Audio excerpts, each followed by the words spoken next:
No dia do casamento da minha filha, eu e meu marido chegamos ao salão de festas com o coração transbordando de emoção. Depois de meses ajudando nos preparativos, financiando cada detalhe, estava ali finalmente o grande dia. Mas quando nos aproximamos da entrada, vimos algo que congelou nosso sangue.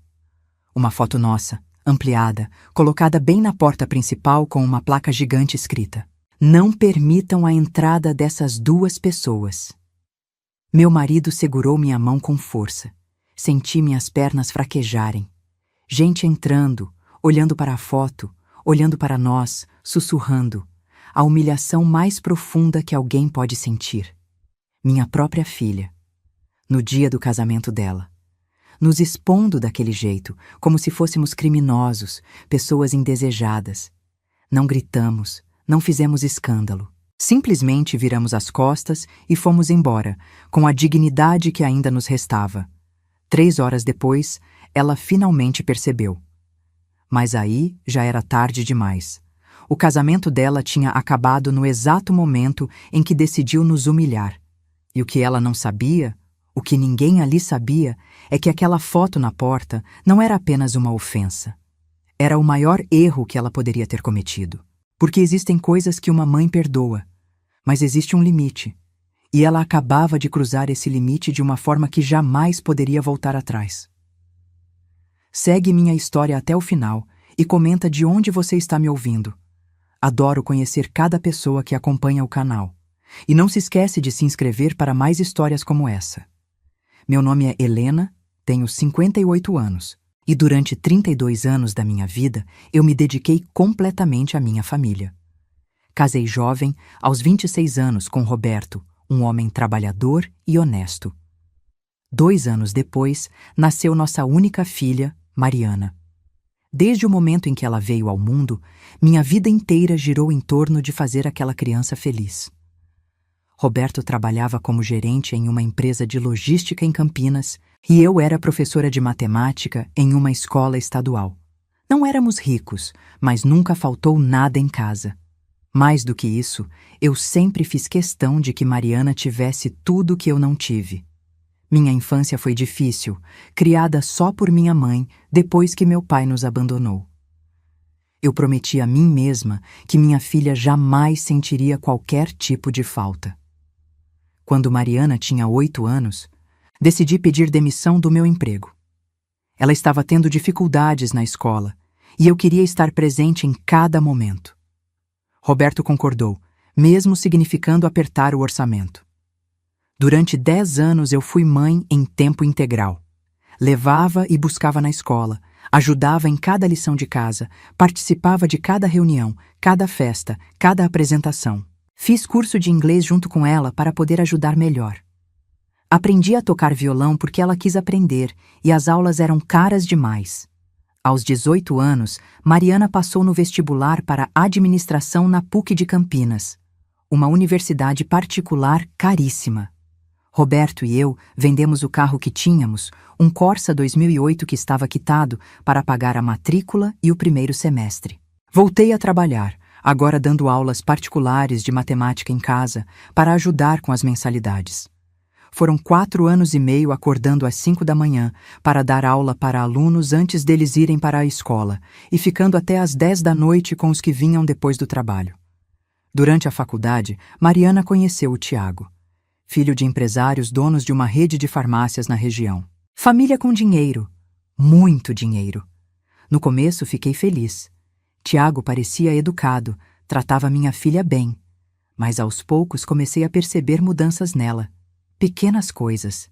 A forma como começou a falar sobre gente simples, com um certo desdém.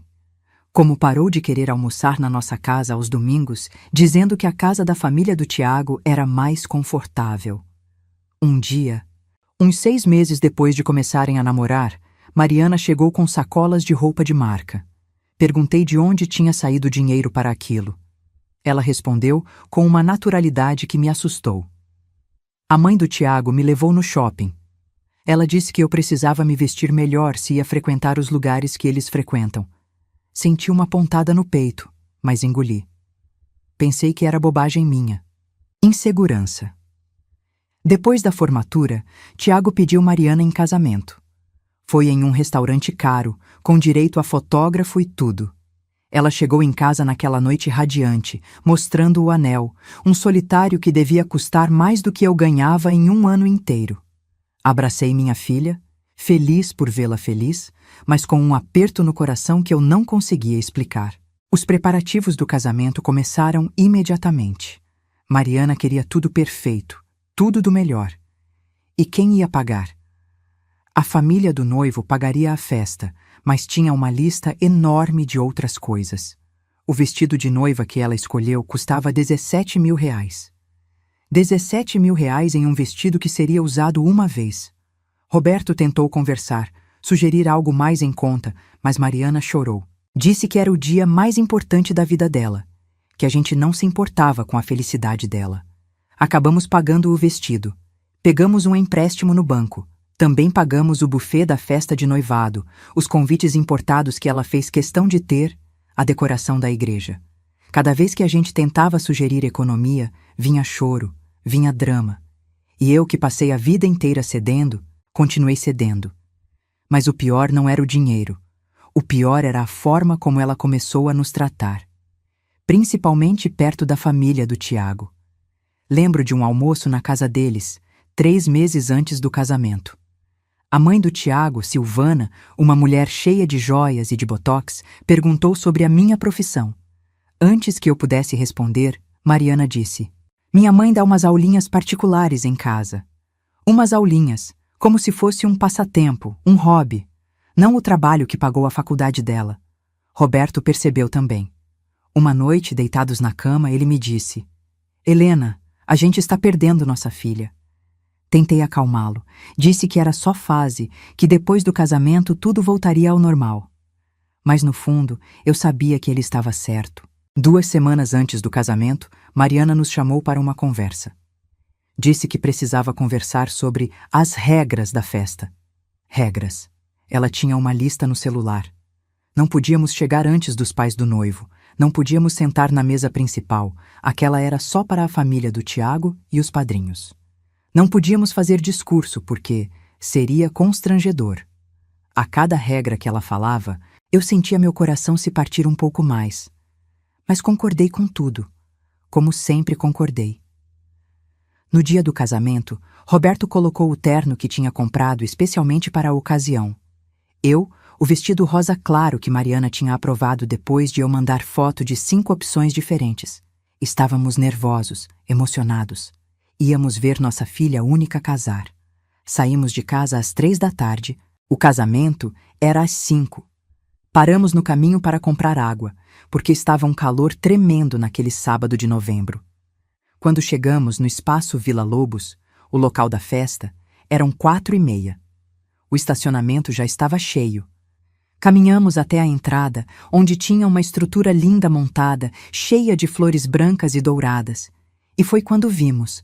A foto estava ali, impressa em tamanho gigante, num banner de mais de 1 metro de altura. Eu e Roberto, uma foto que tinham tirado da nossa rede social, ampliada e colocada em um cavalete bem na entrada, e em cima, com letras garrafais vermelhas: "Não permitam a entrada dessas 2 pessoas." Fiquei paralisada. Roberto apertou minha mão com tanta força que doeu. 2 recepcionistas estavam ali na porta, conferindo a lista de convidados. Elas olharam para a foto, olharam para nós, e uma delas, uma menina que não devia ter mais de 20 anos, disse baixinho para a outra: "São eles." Senti meu rosto pegar fogo. Gente passando, olhando, sussurrando. Um casal de idosos que estava entrando parou, olhou a foto, olhou para nós com pena. Um homem de terno comentou com a esposa: "Que situação, meu Deus." Eu queria que a terra se abrisse e me engolisse. Queria gritar, queria entender, mas minha voz não saía. Roberto foi quem reagiu primeiro. "Deve ser um erro", ele disse para as recepcionistas, a voz tremendo. "Somos os pais da noiva, Helena e Roberto." A menina olhou para a prancheta constrangida. "O nome de vocês não está na lista, senhor. E tem essa foto aqui com a orientação expressa de não permitir a entrada." Não estava na lista. Os pais da noiva não estavam na lista de convidados do casamento da própria filha.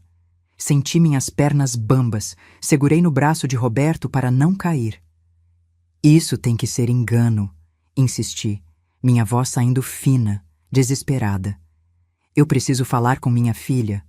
Preciso entender o que está acontecendo. A recepcionista mais velha, uma mulher de uns 40 anos, pegou um rádio e falou baixinho. Não consegui ouvir direito o que ela disse, mas captei as palavras situação e pais da noiva. Ela desligou o rádio e disse, evitando olhar nos nossos olhos: a organizadora do evento vai vir aqui conversar com vocês. Ficamos ali, parados na entrada, enquanto convidados continuavam chegando. Entrando, nos olhando com curiosidade, pena, ou pior, com aquela expressão de quem está presenciando um escândalo e vai ter história para contar depois. Reconheci alguns rostos. Colegas da faculdade de Mariana. Vizinhos antigos nossos que ela convidou, mas que, aparentemente, nós não poderíamos cumprimentar. 5 minutos depois apareceu uma mulher loira, elegantíssima, com uma prancheta e um fone de ouvido. Vocês são Helena e Roberto? Ela perguntou, a voz profissional, mas firme. Confirmamos. Ela respirou fundo. Olha, eu sou Patrícia, a cerimonialista do evento. Recebi orientações expressas da família do noivo de que vocês não deveriam ser admitidos na festa. Inclusive, essa sinalização aqui foi colocada a pedido deles para evitar constrangimentos. Oh, constrangimentos! Roberto elevou a voz. O constrangimento é esse! Eu sou o pai da noiva! Pagamos essa festa! Pagamos o vestido da minha filha! Como assim não podemos entrar? A cerimonialista abriu a boca, fechou, claramente desconfortável. Senhor, eu estou apenas seguindo as orientações que recebi, mas se quiserem, posso tentar localizar a noiva e... Não precisa localizar nada, cortei. Minha voz saindo mais firme do que eu esperava. As lágrimas já escorriam pelo meu rosto, estragando a maquiagem que tinha levado 2 horas para fazer. Mas de repente, no meio daquela humilhação toda, algo dentro de mim clicou. Uma raiva fria, uma clareza. Vamos embora, Roberto. Helena, mas... Vamos embora, repeti, segurando firme no braço dele. Virei para a cerimonialista e disse, com toda a dignidade que ainda me restava: pode avisar minha filha que os pais dela vieram como prometeram e que foram embora. Ela vai entender quando precisar entender. Voltamos para o carro em silêncio. Roberto dirigia com as mãos tensas no volante, a mandíbula travada. Eu olhava pela janela sem ver nada, as lágrimas secando no meu rosto. Quando chegamos em casa, eram 5h15. O casamento estava começando naquele exato momento. Sentei no sofá da sala, ainda com o vestido de festa. Roberto tirou o paletó, afrouxou a gravata e sentou ao meu lado. Ficamos ali, em silêncio, tentando processar o que tinha acabado de acontecer. Minha filha, minha única filha, tinha nos humilhado publicamente. Tinha colocado nossa foto na entrada da festa dela como se fôssemos criminosos, gente indesejável. Por quê? Roberto perguntou em voz baixa. O que a gente fez, Helena? O que foi que a gente fez de tão horrível para merecer isso? Não tinha resposta.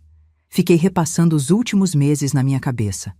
As conversas, as discussões sobre a festa, os preparativos. Tinha tido alguns atritos, sim. Mariana tinha ficado irritada quando sugeri que 17 mil reais era demais por um vestido. Tinha ficado chateada quando Roberto questionou o preço do buffet. Mas daí a nos expulsar do casamento? A nos proibir de entrar? Meu celular tocou. Era minha irmã, Júlia, que também tinha sido convidada. Atendi. Helena, pelo amor de Deus, o que aconteceu? Todo mundo aqui está comentando que vocês foram barrados na entrada. É verdade, respondi, a voz cansada. Tinham colocado uma foto nossa na porta proibindo nossa entrada. Como assim? Mas que absurdo! Onde estão vocês agora? Em casa. Ouvi Júlia respirar fundo do outro lado. A Mariana sabe? Não sei. Acho que ainda não. Vou sair daqui agora e vou aí. Não, Júlia. Fica. Aproveita a festa. Não estraga seu dia por causa disso. Mas ela já tinha desligado. 20 minutos depois, estava tocando a campainha da nossa casa. Entrou furiosa, ainda com o vestido de festa. Aquilo foi a coisa mais humilhante que eu já vi na minha vida. Como ela pôde fazer isso com vocês? Contei tudo. A foto, a lista, a cerimonialista. Júlia ia ficando cada vez mais revoltada. Eu não acredito. Não acredito que minha sobrinha, que eu vi nascer, seja capaz disso. E a família do Tiago, eles sabem? Segundo a cerimonialista, foi ideia deles. Aquela gente metida. Sempre soube que não prestavam. Mas e a Mariana? Ela concordou com isso? Essa era a pergunta que mais doía. Mariana tinha concordado? Tinha sido ideia dela? Ou simplesmente não se importou o suficiente para impedir? O casamento estava acontecendo naquele momento. A cerimônia devia estar terminando. As pessoas deviam estar indo para o coquetel, tirando fotos, brindando. E os pais da noiva estavam em casa, humilhados, tentando entender onde erraram. Às 7 da noite, meu celular tocou. Número desconhecido. Atendi. Helena, é a Silvana, mãe do Tiago. A voz dela estava controlada, educada demais. Soube que houve um mal-entendido na entrada da festa. Mal-entendido? Não consegui segurar a raiva.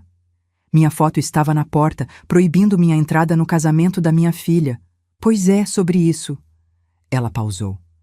Acontece que Mariana estava muito nervosa com a possibilidade de vocês causarem algum tipo de constrangimento na festa.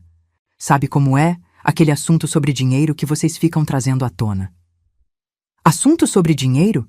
A gente pagou metade dessa festa. Exatamente por isso. Vocês ficam lembrando que pagaram, que gastaram, fazendo minha filha se sentir em dívida. Ela só queria um dia tranquilo, sem cobranças. Foi uma medida preventiva, nada pessoal. Nada pessoal. Ela tinha acabado de dizer que nos proibir de entrar no casamento da nossa filha não era nada pessoal. Mariana sabe o que vocês fizeram? Perguntei, a voz tremendo. Bom, ela concordou que seria melhor evitar estresse desnecessário no dia dela. Mas olha, Helena, o importante é que ela está feliz agora. Sugiro que vocês deem um tempo, deixem os noivos aproveitarem a lua de mel e depois conversam com calma. Com certeza tudo se resolve. E desligou. Simplesmente desligou na minha cara. Roberto tinha ouvido tudo. Eu estava com o viva-voz ligado. Ele ficou branco. Ela sabia, sussurrou. Nossa filha sabia e concordou. Às 8h30, Mariana finalmente ligou. Eu estava deitada na cama, no escuro, ainda com o vestido de festa. Vi o nome dela na tela e, pela primeira vez na vida, pensei em não atender. Mas atendi. Mãe, onde vocês estão? A festa já começou e... A gente foi, cortei. A gente foi e foi impedido de entrar. Silêncio do outro lado, um silêncio longo, pesado. Depois, isso. Isso. Como se fosse um detalhe menor, uma bobagem. Mariana, minha voz saiu firme, fria, uma voz que eu não reconheci como minha. Você colocou uma foto nossa na entrada proibindo nossa entrada no seu casamento. Mãe, não foi bem assim. Eu só queria um dia tranquilo, sem drama, sem vocês ficarem me cobrando sobre dinheiro na frente dos convidados do Tiago. A gente nunca te cobrou nada. Vocês vivem lembrando que pagaram minha faculdade, que pagaram o vestido, que fizeram isso e aquilo. Eu queria um dia só meu, sem peso na consciência. Peso na consciência? Repeti, incrédula. Mariana, a gente é seu pai e sua mãe. A gente tem o direito de estar no seu casamento.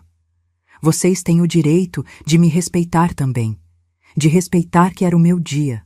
Seu dia, respirei fundo, sentindo algo se partir definitivamente dentro de mim. Tudo bem, Mariana. Foi seu dia. Aproveita. Aproveita muito. E não se preocupa com a gente. A gente não vai mais atrapalhar. Mãe não precisa ser dramática. Desliguei. Simplesmente desliguei. E desliguei o celular em seguida. Roberto entrou no quarto nesse momento e me olhou. E agora? Agora nada, respondi. A gente segue em frente. Mas por dentro, eu sabia que nada seria como antes. Minha filha tinha feito uma escolha. E eu também precisava fazer a minha. Passei a noite inteira acordada. Roberto dormiu por exaustão emocional lá pelas 3 da manhã, mas eu fiquei ali, olhando para o teto, repassando cada momento, cada sacrifício, cada vez que abri mão de algo por ela. E quanto mais eu pensava, mais uma raiva fria ia tomando conta de mim. Não era uma raiva explosiva, era algo diferente. Era uma clareza gelada. No domingo de manhã, Mariana e Tiago pegariam o voo para a lua de mel. Maldivas. 15 dias em um resort que custava $1.000 a diária. Presente de casamento dos pais do Tiago, é claro. Eu sabia que ela não ligaria. E não ligou. Minha irmã Júlia mandou mensagem dizendo que tinha tentado conversar com Mariana na festa, mas que ela simplesmente disse que eu estava sendo dramática como sempre. Dramática como sempre. Eu, que passei a vida inteira engolindo sapos, aceitando tudo calada, sendo a mãe compreensiva. Dramática. Foi na segunda-feira que tudo começou a mudar. Eu estava na cozinha, tomando café, quando recebi uma ligação do banco. Era a gerente, Patrícia, que cuidava da nossa conta há anos. Dona Helena, bom dia.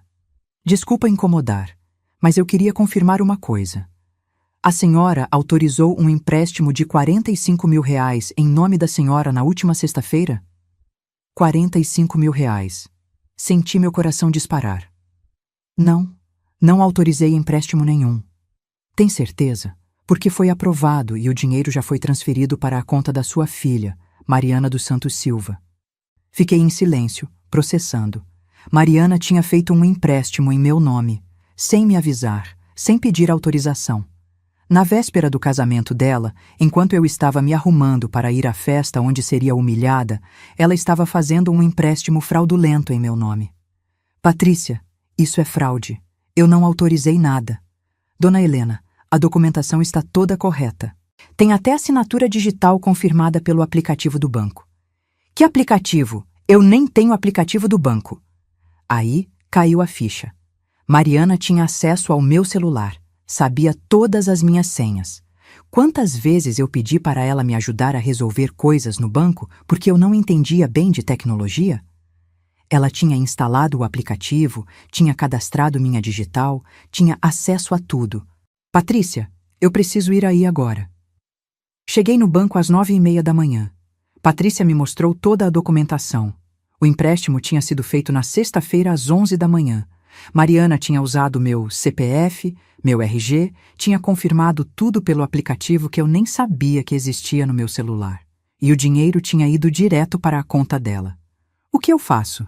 Perguntei, sentindo uma mistura de raiva e traição que me sufocava. A senhora pode registrar um boletim de ocorrência por fraude. Mas como é sua filha e ela tinha acesso às suas senhas? Vai ser difícil provar, eu sei. Completei. Respirei fundo. Tudo bem. Eu vou pensar no que fazer. Saí do banco atordoada. R$45 mil. Um empréstimo que eu levaria anos para pagar. Com juros absurdos. E ela tinha feito isso. Tinha roubado de mim. Não tinha outra palavra. Era roubo. Cheguei em casa e Roberto estava na sala, no computador. Helena, você precisa ver uma coisa, ele disse, a voz estranha. Aproximei. Ele tinha aberto o Facebook e estava na página de Mariana. Ela tinha postado dezenas de fotos do casamento. A festa estava linda mesmo, eu tinha que admitir. Tudo perfeito, tudo impecável.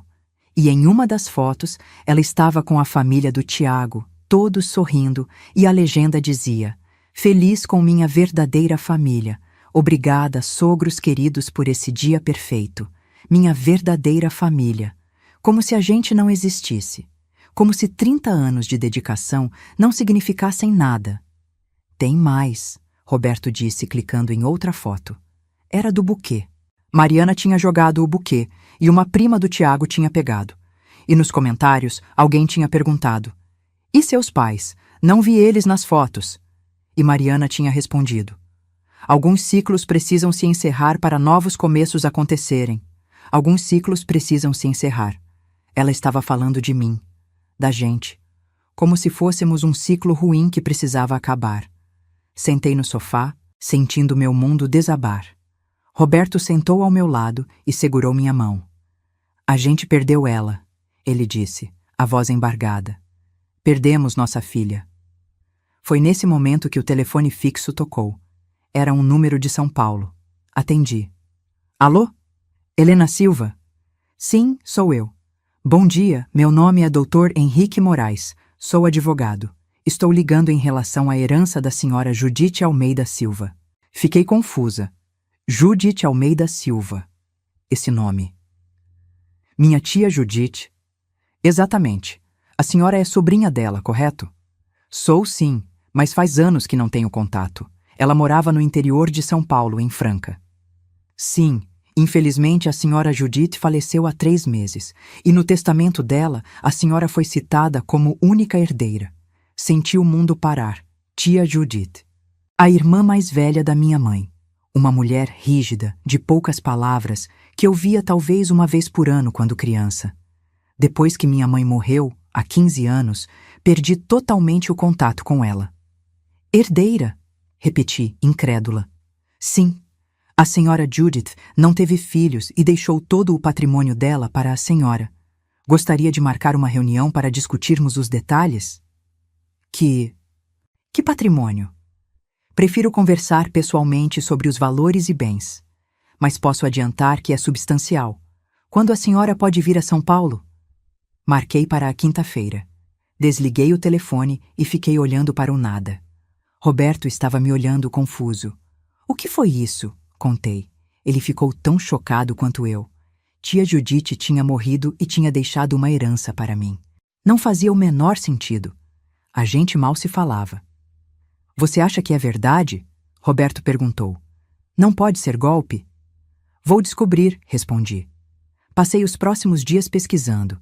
Liguei para a Ordem dos Advogados de São Paulo e confirmei que o Dr. Henrique Moraes era advogado registrado, especializado em inventários. Procurei o nome de tia Judite e encontrei o obituário. Tinha morrido mesmo. Em agosto, aos 84 anos. E não tinha filhos, nunca tinha casado. Na quinta-feira, peguei o ônibus para São Paulo. O escritório do Dr. Henrique ficava na Avenida Paulista, num prédio comercial elegante. Ele era um homem de uns 60 anos, cabelos grisalhos, óculos, muito profissional. Dona Helena, obrigado por vir, ele disse, me oferecendo uma cadeira. Vou ser direto. Sua tia Judite era uma mulher muito reservada, mas também muito cuidadosa. Ela construiu um patrimônio considerável durante a vida. Abriu uma pasta na minha frente. A senhora Judite era dona de 3 imóveis em Franca, um apartamento onde morava e 2 imóveis comerciais que alugava. Além disso, tinha investimentos em renda fixa que somam aproximadamente R$800 mil. R$800 mil, mais os imóveis. Fiquei sem ar. Os imóveis comerciais geram uma renda de aluguel de cerca de R$7 mil mensais. O apartamento dela está avaliado em R$500 mil. Os outros 2 imóveis somam mais uns R$400 mil. Fiz as contas mentalmente. Era quase R$1.800.000. R$1.800.000. E ela deixou tudo isso. Ah, para mim? Sim. No testamento ela deixou uma carta. Gostaria de ler? Peguei a carta com mãos trêmulas. Era escrita à mão, com a letra firme de tia Judite. Helena, se você está lendo isso, é porque já parti. Sei que não fomos próximas, e a culpa é minha. Depois que sua mãe morreu, me afastei porque era doloroso demais lembrar dela. Mas eu sempre acompanhei sua vida de longe. Sei que você é trabalhadora, honesta e uma boa mãe. Não tive filhos, não construí família, mas tenho patrimônio, e quero que ele vá para alguém de sangue, alguém que vai dar valor. Use esse dinheiro para viver bem. Você merece. Com carinho, Judite. Lágrimas escorreram pelo meu rosto. Tia Judite, a mulher séria e distante, tinha pensado em mim. Tinha me deixado uma vida inteira de trabalho. Quanto tempo leva para eu ter acesso? Perguntei. O inventário está praticamente concluído. Não houve contestação, não há outros herdeiros. Em cerca de 60 dias, tudo estará em seu nome. 60 dias. Em 2 meses, eu teria quase 2 milhões de reais. 2 milhões que Mariana não sabia que existiam. 2 milhões que mudariam tudo. Voltei para casa naquela noite com a cabeça fervilhando. Roberto me esperava ansioso. Contei tudo. Ele ficou em silêncio por um longo tempo, depois perguntou: "E agora?" Agora, respirei fundo, sentindo algo novo crescendo dentro de mim. Agora a gente joga o jogo dela, mas com as nossas regras. Pela primeira vez em dias, sorri. Não era um sorriso feliz. Era um sorriso de quem finalmente tinha entendido o jogo. Mariana tinha nos descartado pensando que éramos descartáveis, que éramos pobres, dependentes, que ela tinha subido na vida e não precisava mais da gente. Ela não fazia ideia do erro que tinha cometido. "Roberto", disse pegando meu celular, "a gente vai fingir que está tudo normal. Não vai falar da herança para ninguém. Ninguém. Quando ela voltar da lua de mel, a gente age como se nada tivesse acontecido. E enquanto isso, a gente se prepara. Prepara para quê? Para dar a ela exatamente o que ela deu para a gente." Mariana e Tiago voltaram das Maldivas 2 semanas depois. Bronzeados, felizes, com as redes sociais cheias de fotos paradisíacas. Ela não ligou quando chegou. Foram mais 3 dias até ela mandar uma mensagem. "Mãe, a gente voltou. Vou na casa de vocês no sábado buscar umas coisas que deixei no quarto." Buscar umas coisas. Nem um oi, nem um como estão. Buscar umas coisas. Respondi: "Tudo bem, filha. Estaremos aqui." Roberto me olhou quando mostrei a mensagem. "Você tem certeza disso, Helena? De fingir que está tudo normal?" "Absoluta", respondi. E estava. Nas 2 semanas que ela esteve fora, eu e Roberto tínhamos planejado tudo. Conversamos com o Dr. Henrique, que nos orientou sobre cada passo. O inventário estava correndo. Os imóveis já estavam quase todos transferidos. O dinheiro seria liberado em mais 40 dias. Nesse meio tempo, eu fiz outras coisas. Fui até a Delegacia da Mulher e registrei um boletim de ocorrência sobre o empréstimo fraudulento. A delegada foi muito clara. "Dona Helena, como é sua filha e ela tinha acesso às suas senhas, juridicamente fica complicado provar má-fé. Mas o boletim fica registrado. Se precisar no futuro, está documentado." Também procurei um advogado especializado em direito de família. Dr. Carlos, um homem sério na casa dos 50, me ouviu contar tudo e fez anotações. "A senhora quer entrar com alguma ação?" perguntou. "Ainda não", respondi. "Por enquanto, só quero que tudo fique documentado. O empréstimo, as mensagens, tudo." "Entendo. E quanto à herança?" "Sobre isso, absoluto sigilo. Ninguém pode saber." Ele concordou. Fizemos um contrato de prestação de serviços, mas tudo discreto. Eu estava construindo meu caso, tijolo por tijolo, sem alarde. Nesse sábado, Mariana chegou às 11 da manhã. Estava com Tiago. Os dois entraram como se nada tivesse acontecido. Ela me deu um beijinho no rosto, daqueles mecânicos, sem afeto. "Oi, mãe. Oi, pai." "Oi, filha", respondi, mantendo meu tom normal. "Como foram as Maldivas?" "Maravilhosas", ela respondeu. Já indo em direção ao quarto que tinha sido dela. "Um sonho. O Tiago me deu de presente um mergulho com tubarões-baleia. Foi incrível."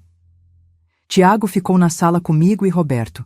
Ele estava diferente, mais à vontade.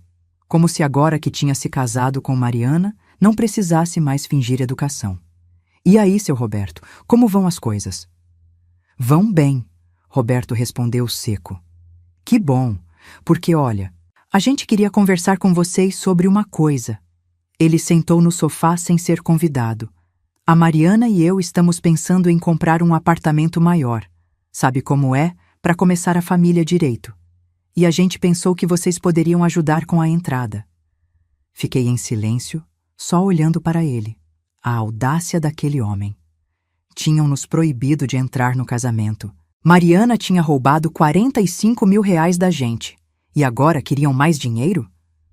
"Quanto seria essa entrada?" perguntei, mantendo minha voz calma. "Uns 100 mil. O apartamento é na Pinheiros, região nobre, sabe? Mas é um investimento bom. Vocês estariam ajudando a gente a começar a vida." R$ 100.000, repeti. E de onde vocês acham que a gente tiraria R$ 100.000? Tiago deu de ombros. Sei lá, empréstimo, financiamento. Vocês são os pais dela, né? Pais ajudam os filhos. Nesse momento, Mariana voltou da sala com 2 caixas de coisas. Achou o que precisava? Perguntei. Achei. Umas roupas velhas e uns livros da faculdade. Ela olhou para Tiago. Você contou para eles?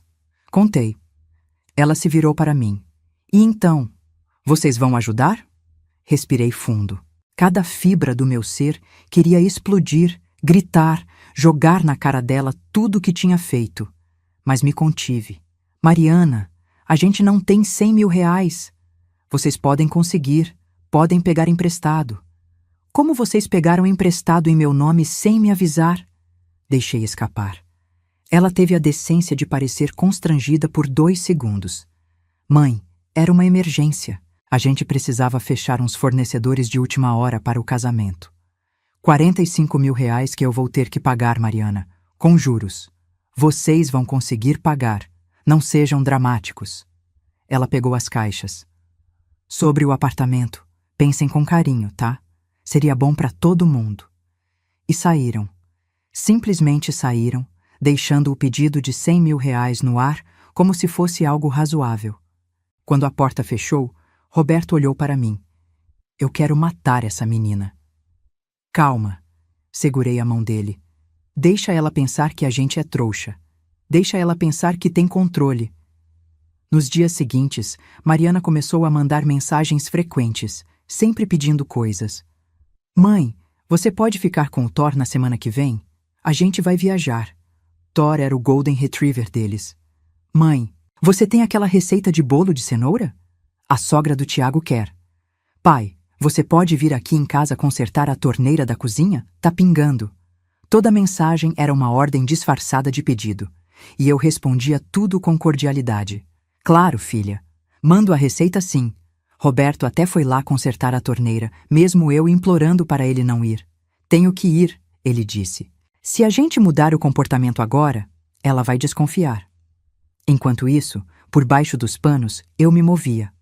Transferi todas as minhas economias para uma conta nova, em outro banco, que Mariana não conhecia. Mudei todas as senhas do meu celular, do meu e-mail, de tudo. Retirei o aplicativo do banco que ela tinha instalado, sem eu saber. Bloqueei o acesso dela a qualquer coisa minha. Doutor. Henrique me ligou na 3ª semana de outubro. Dona Helena, tenho boas notícias. O inventário foi concluído. Todos os bens estão oficialmente em seu nome agora. Os imóveis, os investimentos, tudo. Senti meu coração disparar. Mesmo? Já? Sim. Os documentos já foram registrados. A senhora é oficialmente proprietária de tudo. O dinheiro dos investimentos pode ser resgatado quando quiser. Desliguei e fiquei sentada na sala processando. Eu era rica. Pela primeira vez na vida, aos 58 anos, eu tinha dinheiro. Dinheiro de verdade. Independência financeira. Liberdade. Roberto chegou do trabalho naquela noite e contei. Ele ficou em silêncio. Depois sorriu. E agora? Agora a gente espera o momento certo. Mariana nos convidou para um almoço de domingo na casa nova deles. Eles tinham alugado um apartamento no Cambuí, bairro nobre de Campinas, enquanto esperavam comprar o tal apartamento em Pinheiros. Fomos. O apartamento era enorme, moderno, claramente caro. Tudo decorado com bom gosto, tudo de marca. Durante o almoço, Silvana e Rogério, os pais do Tiago, também estavam lá. A conversa girou em torno de viagens, de negócios, de gente que eu não conhecia. Mariana mal falava comigo. Quando falava, era para pedir que eu ajudasse a trazer coisas da cozinha ou para recolher pratos. Em um momento, fui ao banheiro e, ao voltar, ouvi vozes na sala. Parei no corredor, ouvindo. Mas vocês vão conseguir o dinheiro com eles? Era a voz de Silvana. Vou insistir, Mariana respondeu. Minha mãe é moleza. Se eu chorar um pouco, ela cede. E se não ceder? A gente dá um jeito. Talvez faça outro empréstimo no nome dela. Da última vez funcionou. Riram. Todas riram. Mariana, Silvana. Até ouvi Tiago comentar. Sua mãe é boa, viu? Nem reclamou muito do empréstimo. Voltei para a sala com um sorriso no rosto. Sentei, comi meu pudim de sobremesa, conversei amistosamente. Mas por dentro, algo tinha se solidificado. O último resquício de dúvida, o último fio de esperança de que talvez minha filha ainda tivesse algum amor por mim, se rompeu. Eles não me viam como mãe, me viam como recurso, como uma vaca leiteira que eles podiam ordenhar quando precisassem. No carro, voltando para casa, Roberto perguntou: "Você está bem?" Ficou calada o almoço inteiro. "Estou ótima", respondi. E estava. Estava mais lúcida do que nunca. Aliás, segunda-feira eu vou resgatar o dinheiro da herança. E vamos começar a nos mexer. Mexer como? Você vai ver. Na segunda-feira, fui ao banco e resgatei os 800 mil reais dos investimentos de tia Judith. Coloquei tudo na minha conta nova. Depois, fui a uma imobiliária. "Quero vender 2 imóveis em Franca", disse ao corretor. Expliquei sobre os imóveis comerciais que tinha herdado. "A senhora quer vender os 2? Mas eles rendem 7 mil de aluguel por mês." "Quero vender. Preciso de liquidez." Ele colocou os imóveis à venda. Em 3 semanas, tinha comprador para os 2. Vendi por 400 mil no total, um pouco abaixo do valor de mercado, mas eu queria agilidade. Agora eu tinha 1.200.000 reais líquidos, mais o apartamento de tia Judith em Franca, que valia 500 mil. Com esse dinheiro, fiz algo que nunca tinha feito na vida. Contratei um advogado tributarista para me orientar sobre como investir sem pagar impostos desnecessários. Coloquei parte em renda fixa, parte em fundos imobiliários. Minha renda passiva agora era de cerca de 12 mil reais por mês. 12 mil reais que Mariana não sabia que existiam. Também fiz outra coisa. Paguei à vista o empréstimo fraudulento de 45 mil reais que Mariana tinha feito em meu nome. Não paguei para ajudar ela. Paguei para me livrar da dívida, para limpar meu nome. E guardei todos os comprovantes. No começo de novembro, Mariana ligou. "Mãe, a gente precisa conversar." "Sobre o quê, filha?" "Sobre o apartamento. A gente encontrou um perfeito, mas precisa fechar logo. São 120 mil de entrada. Vocês conseguiram o dinheiro?" "Mariana", respirei fundo. "A gente não tem 120 mil reais. Já falei isso." "Mãe, pelo amor de Deus, vocês não podem fazer esse esforço pela própria filha. Eu não estou pedindo de graça. Vocês vão ficar com parte do apartamento no nome de vocês." "Não temos o dinheiro, Mariana." "Então arrumem, peguem emprestado, vendam alguma coisa." "Vender o quê? A gente não tem nada." Ela desligou na minha cara. 5 minutos depois, mandou uma mensagem longa, cheia de ataques, dizendo que eu sempre fui egoísta, que nunca apoiei os sonhos dela, que a família do Tiago tinha razão sobre mim. Terminava com: "Talvez seja melhor a gente dar um tempo mesmo. Não aguento mais sua mesquinharia." Mostrei a mensagem para Roberto. Ele estava vermelho de raiva. "Agora? Agora a gente age?" "Ainda não", respondi. "Falta uma última coisa." No dia seguinte fui ao cartório e mudei meu testamento. Tudo que eu tinha agora, incluindo o apartamento de tia Judith, ficaria para Roberto. E se algo acontecesse com os 2, ia para instituições de caridade. Mariana não herdaria 1 centavo. Fiz questão de colocar uma cláusula específica. Deserdação expressa de minha filha Mariana dos Santos Silva pelos motivos de ingratidão e indignidade. Quando saí do cartório com o documento registrado, me senti leve, livre. Pela primeira vez em meses, sorri de verdade. "Roberto", disse quando cheguei em casa, "chegou a hora." O momento que escolhi foi o aniversário de Mariana, 29 anos. Ela mesma sugeriu um jantar na casa dela, no apartamento alugado. "Só a família", ela disse no telefone. E eu sabia exatamente o que isso significava. A família do Tiago estaria lá. Nós seríamos os empregados. Mas dessa vez, eu tinha outros planos. Cheguei no apartamento às 7 da noite de um sábado, primeira semana de dezembro. Roberto estava ao meu lado, tenso, mas confiante. Tínhamos ensaiado tudo. Na minha bolsa, uma pasta com documentos. Na pasta, toda a verdade. Mariana abriu a porta com um sorriso forçado. Oi, mãe. Oi, pai. Entram.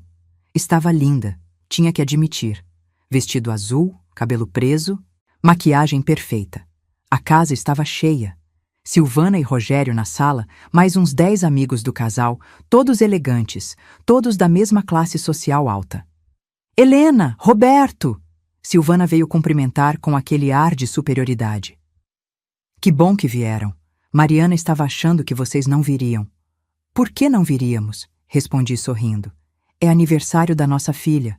Sentamos onde nos indicaram, praticamente na ponta da mesa, longe do centro da ação. O jantar foi servido por uma empresa de buffet. Comida cara, vinho importado, conversas sobre viagens e investimentos. Mariana ria alto, contava histórias das Maldivas, mostrava fotos. Em nenhum momento me incluiu nas conversas. Depois da sobremesa, na hora do parabéns, Mariana apagou as velas e Tiago fez um brinde. A minha esposa linda, que me completa. E a família que ganhei com esse casamento, que me acolheu como filho. Olhou para os pais dele, nem olhou para nós. Foi quando me levantei. Mariana, eu também gostaria de fazer um brinde. A sala ficou em silêncio. Mariana me olhou, surpresa. Mãe, não precisa. Preciso sim, sorri. Peguei uma taça de vinho. Minha filha está fazendo 29 anos hoje, e eu queria aproveitar esse momento, com toda a família reunida, para contar uma história. Roberto me olhou. Esse era o sinal. Ele pegou a pasta da minha bolsa e colocou na mesa. Mariana, comecei, a voz firme. Você lembra de tudo que eu e seu pai fizemos por você durante esses 29 anos? Mãe, não vamos começar com isso agora. Não vou fazer discurso vitimista, pode ficar tranquila. Só quero refrescar a memória de todo mundo aqui. Olhei ao redor da sala. Todos me observavam, curiosos. Nós pagamos sua faculdade inteira, 4 anos e meio na PUC, dando aulas particulares até às 10 da noite. Pagamos seu vestido de noiva, 17 mil reais. Pagamos o buffet da festa de noivado. Pagamos os convites do casamento. No total, investimos na sua felicidade, ao longo desses anos, cerca de 230 mil reais. A sala estava em silêncio absoluto agora. Mariana ficou vermelha. Mãe, que absurdo! Você prometeu que nunca ia ficar jogando isso na minha cara. Não estou jogando nada. Estou apenas contextualizando. Peguei o primeiro documento da pasta. Porque no dia do seu casamento, dia 16 de novembro, você colocou uma foto minha e do seu pai na entrada da festa com uma placa proibindo nossa entrada. Ouvi alguns sussurros na sala. Os amigos de Mariana se entreolharam. Ela empalideceu. Foi um mal-entendido. Não foi. Tem foto. Tem testemunhas. A cerimonialista confirmou que foi ordem expressa da família do noivo. Olhei para Silvana, que desviou os olhos. E você concordou, Mariana. Sua mãe me ligou no mesmo dia e confirmou. Helena, vamos conversar isso em particular. Silvana tentou intervir. Não. Vamos conversar aqui, na frente de todo mundo. Afinal, a humilhação foi pública, a verdade também vai ser. Peguei outro documento. 3 dias antes do casamento, no dia 13 de novembro, você fez um empréstimo de 45 mil reais em meu nome, sem me avisar, sem pedir autorização. Usou meu CPF, meu RG e o aplicativo do banco que você instalou no meu celular, sem eu saber. Mariana ficou branca. Tiago levantou. Espera aí, isso é acusação grave. É fraude, cortei. Tenho o boletim de ocorrência registrado na delegacia. Tenho todos os comprovantes do banco. E tenho o comprovante de que eu paguei esse empréstimo, integral, do meu bolso, para limpar meu nome. Coloquei os documentos na mesa. Roberto distribuiu cópias para alguns convidados que estavam próximos. Todos começaram a ler, horrorizados. Depois do casamento, continuei, minha voz cada vez mais firme. Você me pediu 100 mil reais para dar de entrada em um apartamento. Quando eu disse que não tinha, você me mandou conseguir. Pega emprestado, você disse. Como você tinha feito em meu nome, sem eu saber? Mãe, chega! Mariana gritou, lágrimas escorrendo. Chega! Você está fazendo um escândalo no meu aniversário. Ainda não terminei. Peguei meu celular e coloquei para tocar no volume alto. Era a gravação de uma conversa. A voz de Mariana ecoou pela sala. Minha mãe é moleza. Se eu chorar um pouco, ela cede. A gente dá um jeito. Talvez faça outro empréstimo no nome dela. Da última vez funcionou.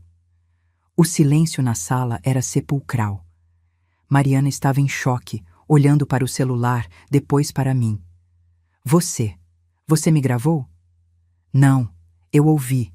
Estava no corredor do seu apartamento no almoço de domingo, dia 20 de outubro. Você, Silvana e Tiago, rindo de como eu era trouxa, de como era fácil me manipular. Tiago tentou falar. Isso foi tirado de contexto. Silêncio. Roberto se levantou, a voz trovejando. Você calado. Você e sua família passaram meses nos tratando como lixo. Como se fôssemos pobres inúteis que deveriam agradecer por estar perto da sua família de sucesso. Mas sabe o que vocês são? São exploradores, parasitas. Como ousa falar assim na minha casa? Rogério se levantou também. Sua casa? Roberto riu, um riso amargo. Você acha que é dono de tudo, que é melhor que todo mundo, mas sabe o que você é? É um velho prepotente criando um filho mimado que escolheu uma esposa que trata os próprios pais como empregados. Roberto! Silvana gritou. Respeito! Respeito! Fui eu quem respondeu agora. Onde estava o respeito quando vocês me proibiram de entrar no casamento da minha filha? Onde estava o respeito quando riram de mim pelas minhas costas? Mariana estava chorando agora, soluçando. Vocês estão arruinando meu aniversário. Estão arruinando tudo. Nós não estamos arruinando nada, Mariana.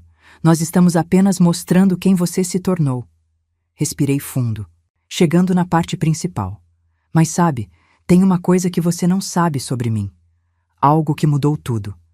Peguei o último documento da pasta. O testamento de tia Judith. Em agosto deste ano, minha tia Judith faleceu. Ela tinha 84 anos e nunca se casou, nunca teve filhos. E ela deixou todo o patrimônio dela para mim. Vi Mariana piscar, confusa. Patrimônio?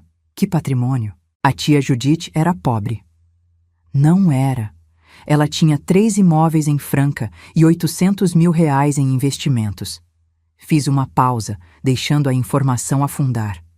No total, 1.800.000 reais. A sala explodiu em sussurros. Mariana ficou de pé, cambaleando. O quê? Isso mesmo, quase 2 milhões. E desde outubro está tudo em meu nome. Vendi 2 dos imóveis. Paguei o empréstimo que você fez, investi o resto. Minha renda passiva hoje é de 12 mil reais por mês. Vi a cor sumir do rosto dela. Tiago estava em choque. Silvana tinha a boca aberta. Todos na sala estavam paralisados. 12 mil por mês, repeti. Mais do que você ganha no seu emprego de analista administrativa, Mariana. Mais do que eu ganhei em qualquer momento da minha vida. E você não vai ver 1 centavo. Como assim não vou ver? Ela gritou, a voz histérica. Eu sou sua filha. Tenho direito à herança. Não tem. Roberto colocou outro documento na mesa. Sua mãe mudou o testamento. Deserdação expressa por indignidade e ingratidão. Está tudo registrado em cartório. Mariana pegou o documento com mãos trêmulas, lendo. Quando terminou, olhou para mim com ódio puro. Você não pode fazer isso. Posso, e fiz. Caminhei até ela, olhando nos olhos. Durante 29 anos eu me sacrifiquei por você. Abri mão da minha carreira, do meu dinheiro, da minha dignidade, e você me pagou com humilhação. Me tratou como lixo, me roubou, me descartou. Mãe, eu não sou mais sua mãe, Mariana. Minha voz saiu fria. Final. Mães são respeitadas, são amadas, são valorizadas. Eu era sua funcionária, sua vaca de dinheiro, e agora a vaca secou. Peguei minha bolsa. Roberto se levantou também. Olhei ao redor da sala, para todos os convidados horrorizados, para Silvana e Rogério, que tentavam processar o que tinham acabado de descobrir, para Tiago, que olhava para Mariana como se a visse pela primeira vez. Aproveitem o resto da festa, disse. E Mariana, feliz aniversário. Considere essa verdade como meu presente, porque é a última coisa que você vai ganhar de mim. Saímos do apartamento sob silêncio total. Só ouvimos quando a porta se fechou atrás de nós. Mariana explodindo em gritos, Silvana tentando acalmá-la, vozes se sobrepondo em discussão. No elevador, Roberto me abraçou. Eu não estava chorando. Estava em paz. Acabou? Ele perguntou. Não, respondi. Agora começa. 3 dias depois do aniversário de Mariana, recebi uma ligação dela. Não atendi. Ela ligou mais 5 vezes naquele dia. Mandou 17 mensagens, todas dizendo a mesma coisa, que tinha exagerado, que estava arrependida, que a gente precisava conversar. Não respondi nenhuma. Uma semana depois, ela apareceu na porta de casa. Eu estava saindo para encontrar com uma corretora de imóveis quando a vi parada na calçada. Estava diferente. Sem maquiagem, olhos inchados, roupa simples. Parecia ter envelhecido 10 anos em 2 semanas. Mãe, ela disse quando me viu. Por favor, a gente precisa conversar. Não temos nada para conversar, Mariana. Mãe, eu errei. Eu sei que errei. Mas você não pode me deserdar assim. Sou sua única filha. Parei, olhei para ela. Você é minha única filha biologicamente, mas uma filha de verdade não faz o que você fez. Eu estava confusa. A família do Tiago me influenciou, me fizeram acreditar que vocês eram um peso, que... Ninguém te obrigou a nada, Mariana. Você escolheu. Escolheu nos humilhar.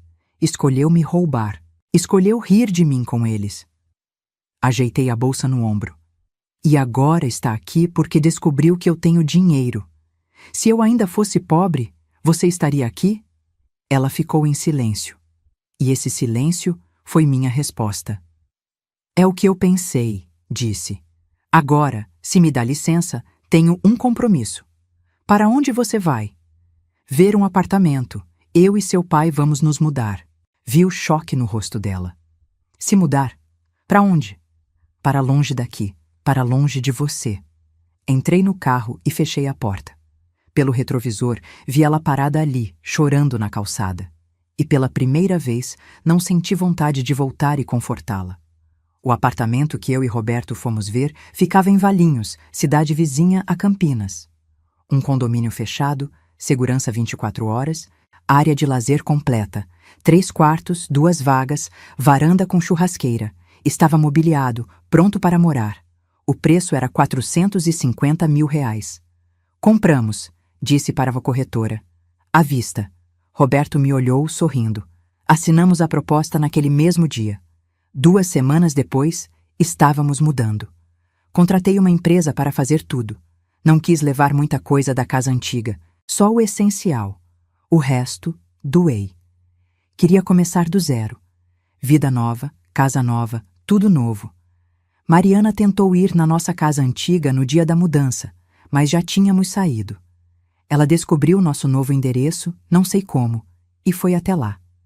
Mas o condomínio não deixou ela entrar. Tínhamos dado ordem expressa na portaria. Mariana dos Santos Silva está proibida de entrar. Ela me mandou mensagens furiosas. Dizia que eu era cruel, desumana, que estava exagerando. Depois mudou de tom, voltou a pedir perdão, a dizer que ia mudar. Bloqueei o número dela. Foi Roberto quem me contou o que estava acontecendo. Júlia, minha irmã, ainda tinha contato com Mariana e passava informações. O casamento dela estava em crise. Tiago tinha descoberto sobre o empréstimo fraudulento que ela fez em meu nome e ficou furioso. Os pais dele, Silvana e Rogério, também ficaram horrorizados quando descobriram toda a verdade no aniversário. Estavam pressionando Tiago a anular o casamento. Ela está sozinha, Júlia me disse ao telefone, a voz preocupada. Helena, ela é sua filha. Você não pode abandonar ela assim. Ela me abandonou primeiro, Júlia. Quando colocou minha foto na porta do casamento dela, ela me abandonou. Mas você é a mãe. Ser mãe não significa ser capacho. Durante 29 anos, eu engoli sapo atrás de sapo. Aceitei desrespeito, aceitei ingratidão, sempre esperando que ela mudasse. Ela não mudou, ela piorou. E só está arrependida agora porque descobriu que eu tenho dinheiro. Júlia ficou em silêncio. Depois suspirou. Eu entendo, mas tenha cuidado para não se arrepender depois. Pensei muito sobre isso. Seria arrependimento ou seria culpa? A culpa que nos ensinam a sentir quando colocamos limites, quando dizemos não, quando nos priorizamos. Decidi que não ia carregar isso. Tinha carregado peso demais durante tempo demais. Em janeiro, fiz algo que sempre quis fazer, mas nunca tive dinheiro. Viajei. Eu e Roberto fomos para o Nordeste. Ficamos 15 dias entre Bahia e Pernambuco. Conhecemos praias paradisíacas, comemos em restaurantes à beira-mar, nos hospedamos em pousadas charmosas. Gastei dinheiro sem culpa pela primeira vez na vida. Em fevereiro, matriculei no curso que sempre sonhei fazer. Mestrado em Educação Matemática na Unicamp. Aos 58 anos, voltei a estudar. Não porque precisava, mas porque queria.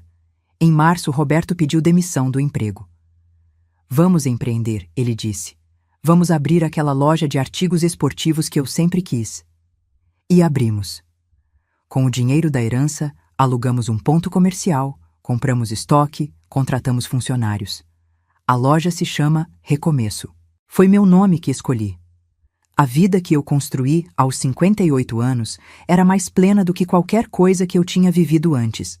Acordava sem aquele aperto no peito, sem aquela sensação de estar sempre devendo algo para alguém. Tinha paz, tinha liberdade, tinha dignidade. Mariana tentou contato mais algumas vezes. Em abril, ela mandou uma carta pelo correio, longa, detalhada, pedindo perdão, dizendo que tinha terminado com Tiago, que estava morando sozinha, que tinha perdido tudo, que precisava de mim. Li a carta inteira. Depois guardei em uma gaveta. Não respondi. Você não tem pena? Roberto me perguntou uma noite. Tenho, respondi honestamente. Tenho pena da menina que ela foi, da criança que eu criei com tanto amor. Mas aquela menina não existe mais. A mulher que ela se tornou fez escolhas. E escolhas têm consequências. E se ela realmente mudar? Se ela mudar, vai ser para ela mesma, para a vida dela, não para reconquistar meu dinheiro. Olhei para ele. Durante anos eu acreditei que ser boa mãe significava aceitar tudo, perdoar tudo. Mas entendi que ser boa mãe também é ensinar que ações têm consequências, que respeito é via de mão dupla e que amor não é sinônimo de submissão. Em junho, 6 meses depois do casamento fatídico, recebi outra ligação de Júlia.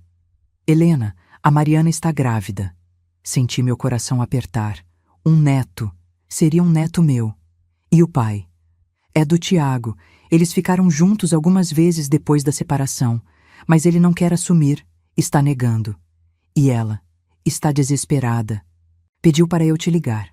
Quer conversar com você. Fiquei em silêncio por um longo tempo. Um bebê. Uma criança inocente que não tinha culpa de nada. Mas não era sobre o bebê. Era sobre Mariana usando o bebê como moeda de troca. Como sempre usou tudo o que tinha para me manipular. Júlia, disse finalmente, se ela precisar de ajuda médica, de coisas para o bebê, você me avisa.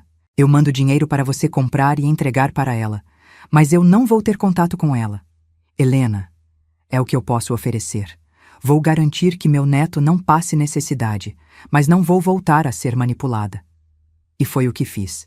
Todos os meses, mandava R$ 3.000 para Júlia comprar o que Mariana precisasse. Roupas, fraldas, berço, carrinho, tudo, mas sem contato direto. Em dezembro, quase um ano depois daquele casamento que mudou tudo, recebi uma foto pelo WhatsApp. Era de Júlia. Um bebê recém-nascido, de gorrinho azul, olhos fechados. Nasceu hoje de manhã. Samuel, 2 quilos. Está saudável. Mariana perguntou se você quer conhecer. Olhei para a foto por um longo tempo. Era meu neto, meu sangue. Mas conhecer significava abrir uma porta que eu tinha fechado por motivos muito dolorosos. Ainda não, respondi. Talvez um dia, mas ainda não. Hoje, quando me perguntam se eu me arrependo, se não sinto falta da minha filha, eu respondo com honestidade. Sinto. Sinto falta da filha que eu imaginei ter, da relação que eu sonhei construir. mas não sinto falta de ser desrespeitada, de ser usada, de ser tratada como recurso descartável. Aprendi que o amor de mãe não precisa ser incondicional quando se torna abusivo. Que estabelecer limites não é crueldade, é sobrevivência. E que, às vezes, o maior ato de amor que podemos fazer por nós mesmos é escolher nossa própria paz. Tenho 59 anos agora. Tenho uma vida confortável, um casamento sólido, projetos que me realizam. Acordo todos os dias grata pela tia Judite, que me deu não apenas uma herança financeira, mas a possibilidade de recomeçar, de me escolher, de viver com dignidade.